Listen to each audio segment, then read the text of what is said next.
I'm really excited because we have a treat. We get to see one of my really good friends this morning. I'm really excited to introduce you to my dear friend, Janet Gunn of the Grateful Gardenia. She's literally the cutest ever and the gift that keeps on giving. But what I love most about her is her depth and her substance and her kind heart. So let's bring her on.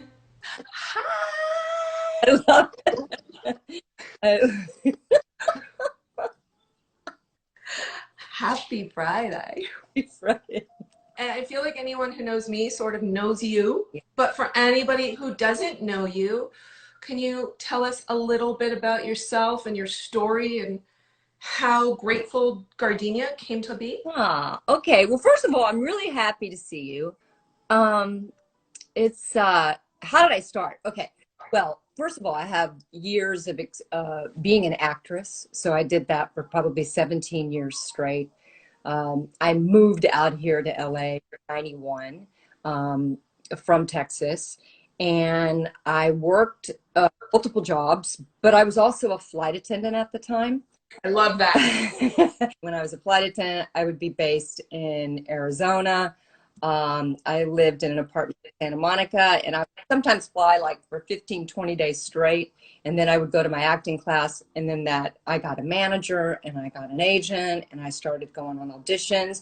And I didn't start acting until, I was in my 30s.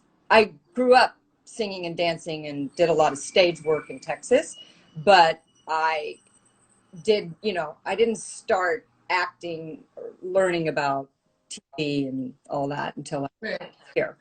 Um, so I started very late in the game, and I remember meeting with several agents, and they said, "Well, people don't start their careers at 30; they end their careers at 30." And being a female in Hollywood, I don't know. You may want to not quit your flight attendant job.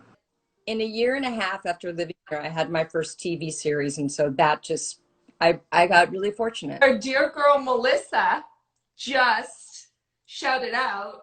Did you miss one part of your history in Dallas? Oh yeah, hello. That I was a Dallas Cowboys cheerleader. Yeah. I was still in high school. So my mother would drive me to Dallas and park a ways, from the front door of where we would rehearse.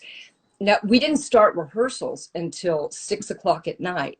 And then I would do my homework in the car going there and, coming back. I was just so tired because our rehearsals were anywhere from 4 to 5 hours. And that was 5 nights a week. So I had a small window where I was still in school. But yeah, that was a wonderful time. And I was with all these amazing women, and the woman who created the Cowboy Cheerleaders, her name is Texie Waterman. And Oh, wow. it was just the most wonderful time of my life. A lot of fun. So tell me, what have you been up to in this time of social distancing? Well, I, I first of all, I didn't realize what an introvert I was. Right? Yeah. And, I read this book, and I think someone brought it up to you a couple of your lives ago, the book Quiet, and it's about the life of introverts. And so I listened to that on Audible. I mean, I am an extrovert, but I'm definitely really split. So that was, I think I might be also. yeah, it's look it up. It's pretty interesting. For me, times like this, I I find really good because it makes you look at all your stuff. I love to sit in quiet. I love what comes out of, it's like dirt or concrete. I walk by and I see these flowers and little baby daisies growing out of cement cracks. And kind of like that to me is just when I see that a street away, it's like it's such a metaphor for life. Rebirth, It's rebirth. And like from the ashes. it's a beautiful thing because that's where all the sweetness and the truth and the authenticity, and that's where it all comes out of. What are a couple of pointers that you think we need more of to navigate through this time? This is happening because it's happening. And it's happening because you know, it just was supposed to happen. And the way it was all going, our world, our all of us, everything, um, we as humans weren't being responsible, you know. We weren't being kind to one another. We weren't being conscious.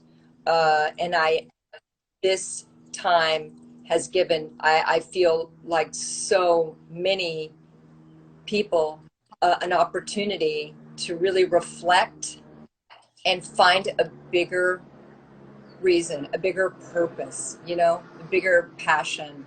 There's going to be a lot of good out of this. And I know that there's been a lot of bad. And I know that we can feel bad. I've caught myself feeling bad for feeling good. And that doesn't help anybody. So we just need to show up and support and make a commitment, uh, even if it's maybe keep each other accountable, is to continue this faith, continue helping one another, continue the kindness, continue on this path, you know, all the animals, dolphins, and the birds and the clean sky. I mean, the earth, Yeah, the silver lining. it's given it time to breathe, you know. We share so many of the same interests, and we follow so many of the same people. But who are some of your favorite thought leaders or culture changers right now? Or, you know, you shared a couple books, but books, podcasts, social media.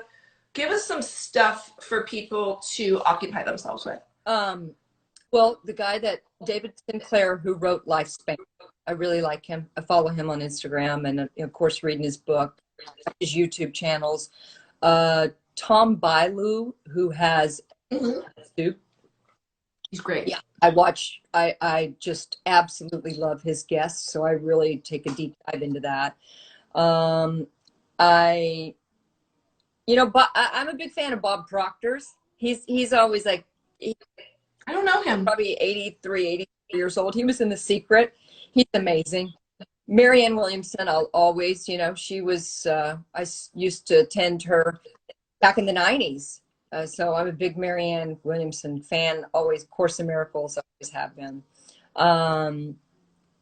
Let's see, Guru Singh, who is a wonderful So good. man, and he married my husband and I. So I've been, I didn't know that. yeah, I have been a student of his for a long time. I just love his teaching. Trying to think who else. And I love the same ones that we, you know, that we follow. The people in the Heal documentary, I think, are wonderful.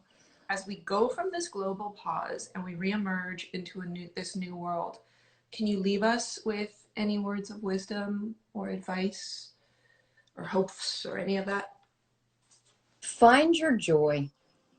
Find anything, whatever makes you happy, you know, find your joy and just go with that. And do not worry, think about what anybody is saying about you, thinking about you, because most of the time they're not. And my favorite Marianne Williamson, you always said, what other people think about you and what you do is none of my business. So this, if you have to, you know, make your life your movie. So Love that. Make it your movie, because that's what it is. This is a personal life experience, right? This is your movie. And if you had to play it on rewind before you exit this, you know, monkey suit we all wear, would you want to watch it? Would you want to watch that movie? Is there anything you'd change? Is there anything that you'd like to add to that movie? I adore and treasure and love you and thank you and have the best day, sweetheart. You too, babe. Love you. Thank you. Love you.